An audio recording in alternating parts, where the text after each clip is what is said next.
దగ్గర దగ్గర 2 సంవత్సరాలు అనుకుంటా ఇజ్రాయెల్ మీద రాకెట్ల దాడి, గాజాలో యుద్ధం, లెబనాన్లో ప్రేలుళ్ళు, ఇవే కదా మనకు వినిపించేవి కనిపించేవి. మనమందరం ఏమనుకుంటున్నామంటే ఇదిగో అంత్య దినాలు వచ్చేసాయి, బైబిల్లో చెప్పిన ఆ యుద్ధం ఇప్పుడే జరగబోతుందని అనుకుంటున్నాం.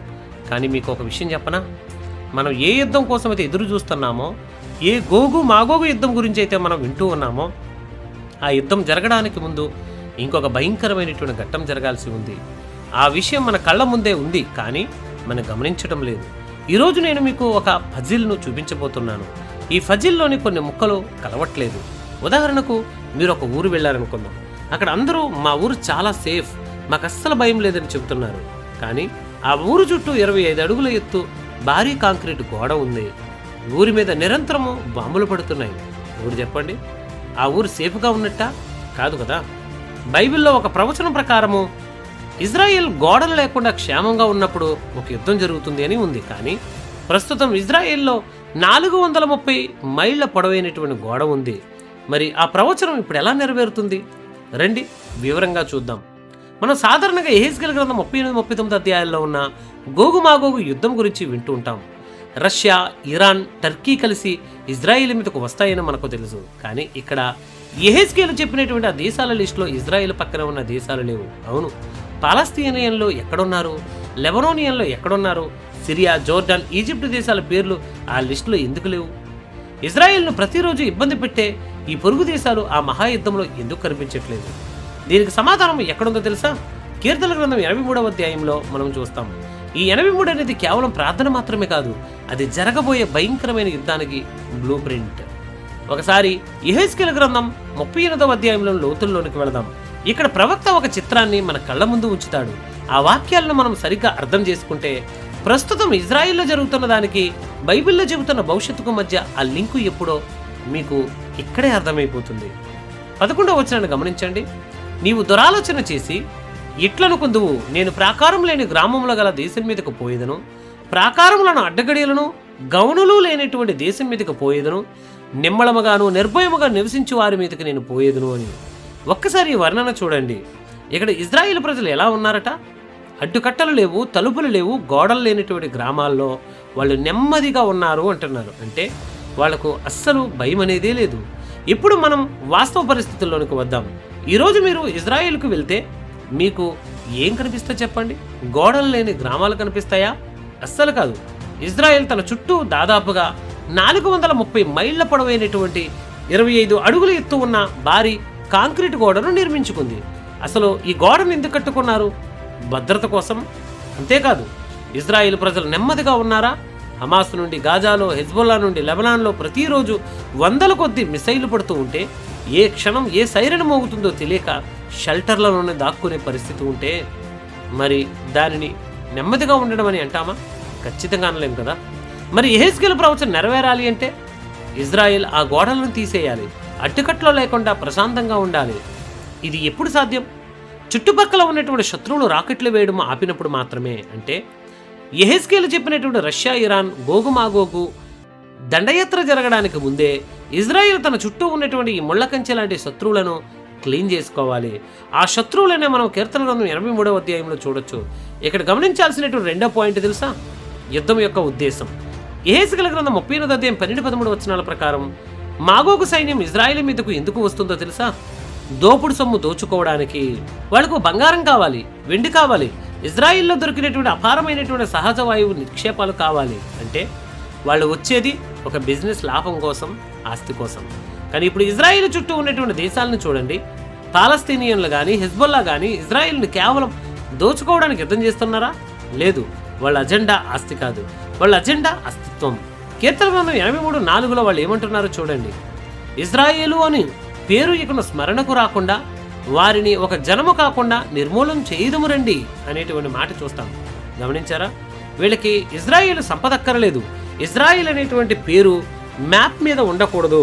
వీళ్ళు ద్వేషంతో రగిలిపోతూ ఉన్నారంటే ఇదే కారణం. అంటే ఇక్కడ 2 వేరు యుద్ధాలు మనకు కనిపిస్తూ ఉన్నాయి.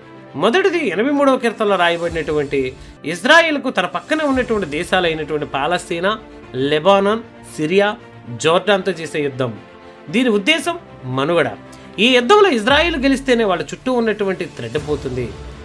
రెండో యుద్ధం యెహెజ్కేలు గ్రంథం 38. ఇజ్రాయెల్ చుట్టుపక్కల శత్రువులను క్లియర్ చేసుకుని సంపదతో ఆనందిస్తూ ఏ గోడలు లేకుండా నిశ్చింతగా ఉన్నప్పుడు దూరంగా ఉన్నటువంటి రష్యా, ఇరాన్, టర్కీలు ఆ సంపదను దోచుకోవడానికి వస్తాయి. కీర్తన 83:1-5 వాక్యాలు చదువుదాం. ఇక్కడ భక్తుడు ఏమని ప్రార్థిస్తున్నాడో చూడండి. దేవా, ఊరకుండకము, నీ శత్రువులు అల్లరి చేయుచున్నారు. ఇజ్రాయిల్ అని పేరు ఇకను స్మరణకు రాకుండా వారిని ఒక జనము కాకుండా నిర్మూలం చేయదవరండని చెప్పుకొనుచూ ఉన్నారు. ఈ యుద్ధం వెనక 1000 ఏళ్ల పగ ఉంది. దీనిని హీబ్రూలో ఐబా ఓలం అంటారు. అంటే ఎవర్ లాస్టింగ్ హార్టెడ్, అంటే నిరంతర ద్వేషం అని అర్థం. ఇది ఎక్కడ మొదలైంది అంటే యాకోబు ఏసావుల గర్భం నుండే మొదలైంది. ఏసావు తన జ్యేష్ఠత్వపు హక్కును తృణీకరించి యాకోబు మీద పగ పెంచుకున్నాడు. ఆ ఏసావు సంతానమే ఎదోమీయులు. మీరు నమ్ముతారా? ఇప్పుడు పాలస్తీనీయుల్లో కొంతమంది ఈ ఏదోము వంశస్థులని చరిత్రకారులు చెబుతున్నారు. బాబిలోనియన్స్ ఇజ్రాయేలును బందీగా పట్టుకున్నప్పుడు ఈ ఎదోమీయులు సంతోషపడ్డారు. ఇక ఈ పగ ఇప్పటికీ కొనసాగుతూనే ఉంది. అందుకే ఈ ప్రాంతంలో శాంతి రావడం మనుషుల వల్ల సాధ్యం కాదు. కేవలం ఇది దేవుని తీర్పు ద్వారా మాత్రమే ముగుస్తుంది. యెహెజ్కేలు గ్రంథం 38వ అధ్యాయంలో దేవుడు ఆ దేశాల పేర్లను స్పష్టంగా చెప్పాడు. రోషు అనగా రష్యా, మాగోగు అనగా టర్కీ అనగా మధ్యాసియా, పర్షియా అనగా ఇరాన్. వీళ్ళంతా ఒక కూటమిగా ఏర్పడి ఇజ్రాయెల్ మీదకు ఎందుకు వస్తారో తెలుసా? వాళ్లకు ఇజ్రాయెల్ అన్నా యూదులన్నా ద్వేషం ఉండొచ్చు, కానీ వాళ్ళను నడిపించే అసలైనటువంటి మోటివేషన్ మాత్రం గ్రీడ్ అనగా దురాశ. బైబిల్ భాషలో చెప్పాలి అంటే దోపుడు చొమ్ము దోచుకోవడానికి. దీనిని మనం ఈనాటి రాజకీయాలతో పోల్చి చూడడానికి ఒక చిన్న ఉదాహరణ చెబుతాను. గతంలో America president Donald Trump Venezuela విషయంలో ఏమన్నారో మీకు గుర్తుందా? ఆయన బహిరంగంగానే ఒక మాట అన్నారు. వెనుజులాలో ప్రపంచంలోనే అత్యధికమైనటువంటి చమురు నిక్షేపాలు ఉన్నాయి. మనం ఆ ఆయిల్ మీద దృష్టి పెట్టాలి అని. అంటే ఒక దేశం మీద ఆధిపత్యం చలాయించడం వెనుక ఉన్న అసలైనటువంటి ఉద్దేశం అక్కడ సహజ వనరులే. ఆయిల్ కోసం, గ్యాస్ కోసం దేశాలు యుద్ధాలకు వెళ్ళడం మనం ఈ 21వ శతాబ్దంలో ఎన్నోసార్లు చూసాం. ఇప్పుడు ఇజ్రాయెల్ పరిస్థితిని చూడండి. ఒకప్పుడు ఇజ్రాయెల్ అంటే కేవలం పాలు తేనెలు ప్రవహించేటువంటి దేశం అనుకునేవాళ్ళం. కానీ గత కొన్నేళ్లలో అక్కడ ఏం బయటపడిందో తెలుసా? లవైతాన్, తామార్ వంటి భారీ గ్యాస్ నిక్షేపాలు సముద్ర గర్భంలో దొరికాయి. ఇప్పుడు ఇజ్రాయెల్ కేవలం ఒక చిన్న దేశం కాదు, ఐరోపా దేశాలకి గ్యాస్ సప్లై చేయగలిగే స్థాయికి ఎదిగినటువంటి దేశం. దీనివల్ల ఎవరికి నష్టం? రష్యాకి. ఎందుకంటే ఐరోపా మీద రష్యాకు ఉన్న పట్టు ఆ గ్యాస్ సప్లై వల్లే ఉంది.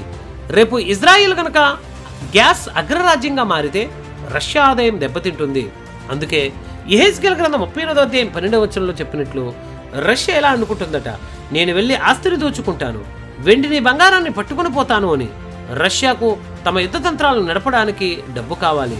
ఇరాన్కి తమ మతపరమైనటువంటి ఆధిపత్యం కావాలి. టర్కీకి తమ సామ్రాజ్యకాంక్ష ఉంది. వీళ్ళందరినీ ఏకం చేసేది ఇజ్రాయెల్ దగ్గర ఉన్న ఆ అపారమైనటువంటి సంపద. 2500 సంవత్సరాల క్రితమే ఇజ్రాయెల్ దగ్గర ఒక దోపుడు సొమ్ము ఉంటుందని, దానికోసం లోకం మీదకు వస్తుందని ఎంత చక్కగా చెప్పిందో. అప్పట్లో ఇజ్రాయెల్ దగ్గర గ్యాస్ నిక్షేపాలు ఉన్నాయని ఎవరూ ఊహించలేదు, కానీ ఈరోజు అది వాస్తవం. ట్రంప్ వెనుజులా ఆయిల్ మీద ఎలా కన్నేశాడో రేపు రష్యా ఇజ్రాయెల్ గ్యాస్ నిక్షేపాల మీద అలా కన్నేస్తుంది. ఇప్పుడు మనం టీవీల్లోనూ సోషల్ మీడియాలో చూస్తున్న యుద్ధాలను చూసి లోకం అంతమైపోతుందని అందరం కంగారు పడుతున్నాం. కానీ ఒక్క విషయం మాత్రం గుర్తుంచుకోండి, ప్రస్తుతం జరుగుతున్న యుద్ధం అంత్యకాలపు ఆఖరి యుద్ధం కాదు. ప్రస్తుతం ఇజ్రాయెల్ చుట్టూ జరుగుతున్న గొడవలు, దాడులు అన్నీ కూడా కేవలం ఇజ్రాయెల్ యొక్క పవర్ని ప్రపంచానికి చూపించడానికి, దాని సరిహద్దులను విస్తరించుకోవడానికి దేవుడు కలిగిస్తున్నటువంటి ఒక వేదిక మాత్రమే అని మనం గమనించాలి. ఇప్పుడు ఇజ్రాయెల్ తన పక్కనే ఉన్నటువంటి దేశాలతో, తన నిత్యం వేధించేటువంటి చిన్న చిన్న శత్రువులతో పోరాడి అద్భుతమైన విజయాన్ని సాధిస్తుంది. ఆ విజయంతో ఇజ్రాయెల్ కేవలం మిలిటరీ పరంగానే కాదు, ఆర్థిక పరంగా, టెక్నాలజీ పరంగా అన్ని రంగాల్లో ఊహించని రీతిలో ముందుకు వెళుతుంది. సరిగా అదే సమయంలో ప్రపంచం ఇంకో విషయాన్ని గమనిస్తుంది. ఇజ్రాయెల్లో బయటపడ్డ అపారమైనటువంటి చమురు నిల్వలు, గ్యాస్ నిల్వలు చూసి ఇతర దేశాల కళ్ళు తట్టుకోలేవు. రష్యా వంటి అగ్రరాజ్యాలు తమ మిత్ర దేశాలైన ఇరాన్, టర్కీ, ఇజ్రాయెల్ దగ్గర ఉన్నటువంటి ఆ సంపదను అనగా ఆ దోపుడు సొమ్మును ఎలాగైనా కొల్లగొట్టాలని ఒక భయంకరమైనటువంటి మాస్టర్ ప్లాన్ వేస్తాయి. ఇక్కడే బైబిల్ చెప్పిన అసలైనటువంటి మలుపు వస్తుంది. ఆ మహాసైన్యం ఇజ్రాయెల్ మీదకు దండెత్తి వచ్చినప్పుడు ఒకప్పుడు ఇజ్రాయెల్కు అండగా ఉన్న ఏ దేశం కూడా వారికి తోడు రాదు. చివరికి అమెరికా కూడా ఇజ్రాయెల్కు సహాయం చేయడానికి రాదు. ఇజ్రాయెల్ చుట్టూ ప్రపంచ దేశాలన్నీ ముట్టడి వేస్తాయి. ఇజ్రాయెల్ ఒంటరి అయిపోతుంది. మానవ మాత్రలెవరూ ఆ దేశాన్ని కాపాడలేరు అనుకున్న తరుణంలో సీన్లోనికి సాక్షాత్తు సర్వసృష్టికర్త అయిన యేసుక్రీస్తు వారే రంగంలోనికి దిగుతారు. భూకంపాలు, ఆకాశం నుండి కురిసే అగ్నిగంధకాలతో ఆ మహా సైన్యాన్ని ఇజ్రాయిల్ కొండల మీద దేవుడే స్వయంగా నాశనం చేస్తాడు. ఈ ఒక్క సంఘటనతో ప్రపంచ దేశాలన్నీ గడగడలాడిపోతాయి. అప్పుడు కానీ లోకానికి అర్థం కాదు యేసుక్రీస్తే నిజమైన దేవుడు అని. ఇదంతా ఒక ఎత్తు అయితే, ప్రవచనాల క్లైమాక్స్ అయినటువంటి హర్మగిద్దెను యుద్ధం అనేది ఇంకో ఎత్తు. శ్రమల కాలం చివరిలో లోకం మొత్తం ఏకమై ఇజ్రాయెల్ను సర్వనాశనం చేయాలని చూస్తున్న ఆ ఆఖరి నిమిషంలో, మనుషులు ఏమీ చేయలేని ఆ క్లైమాక్స్ సమయంలో మన ప్రభు అయిన యేసుక్రీస్తు పరలోక సైన్యముతో మహామహిమతో మేఘారుడై దిగువస్తాడు. అప్పుడు ఆయన యుద్ధ విమానాలతోనో ట్యాంకులతోనో యుద్ధం చేయడు. ఆయన తన నోటి నుండి వచ్చే ఒక్కో మాటతో, అనగా తన నోటి నుండి బయలుదేరే ఖడ్గంతో శత్రువులందరినీ సంహరిస్తాడు. ఆ క్షణమే అపవాది అయిన సాతాను బంధింపబడుతుంది. ఇదంతా వింటూ ఉంటే మీకేమనిపిస్తుంది? మనం కేవలం చరిత్ర చదువుకోవట్లేదు, రేపు ప్రొద్దున్న మనం కళ్ళారా చూడబోయే వాస్తవాలను ఇప్పుడే తెలుసుకుంటున్నాం. మన టీవీల్లో యుద్ధం చూడగానే లేదా ఇజ్రాయిల్ మీద దాడి జరగగానే ఇదే యుగాంతం వచ్చేసింది అనే మాటలు వింటున్నాం కదా. కానీ బైబిల్ ప్రవచనాలు లోతుగా గమనిస్తే మనకు ఒక విషయం అర్థమవుతుంది.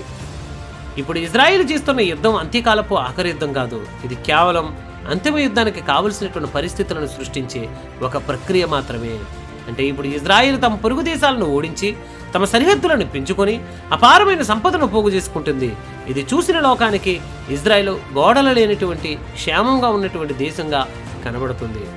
దానికి ఒక ఛాయ రష్యా యుక్రెయిన్ మీదకి వెళ్ళడం, అమెరికా దేశం వెనిజులా మీదకి వెళ్ళడం, భవిష్యత్తులో ఏదైతే జరగబోతుందో దానికి ఒక ఉదాహరణ మన కళ్ళ ముందు ఇవన్నీ కూడా సంవత్సరాలుగా చూస్తున్న పరిస్థితులు.